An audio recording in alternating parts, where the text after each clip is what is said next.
后来乡亲继续要来关心的是这个青少年轻生的死亡率连3年创新高。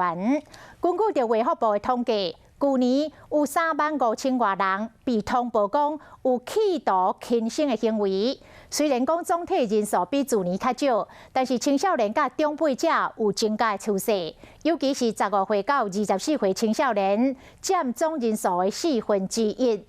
这个全国自杀防治中心的分析，最近3年来，青少年轻生的死亡率一年比一年较侪。除了感情的问题、课业的压力之外，也有校园霸凌甲网络的霸凌，拢是即卖青少年上大的压力来源之一。有青少年因为安尼想袂开。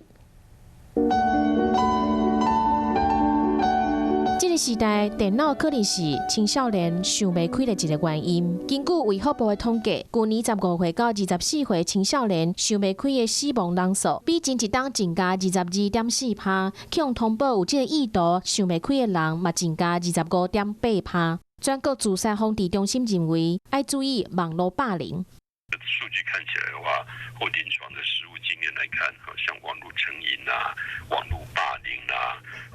因为这一些网络的使用导致的家庭成员的沟通。全国自杀防治中心表示，照通报的案例来看，青少年想袂开，除了讲得到忧郁症的比例较悬，第二个原因就是和厝内底人朋友之间的情感的问题，校园啊，有网络霸凌嘛是原因。通常这一类型青少年应该是本身至少中度或重度的忧郁症的程度。医师嘛提醒讲，若是青少年拄到困难的时阵，无一定讲会马上和其他人分享，所以平常时得专心照顾，靠耐心听因安怎想、安怎讲，减少危险的代志发生。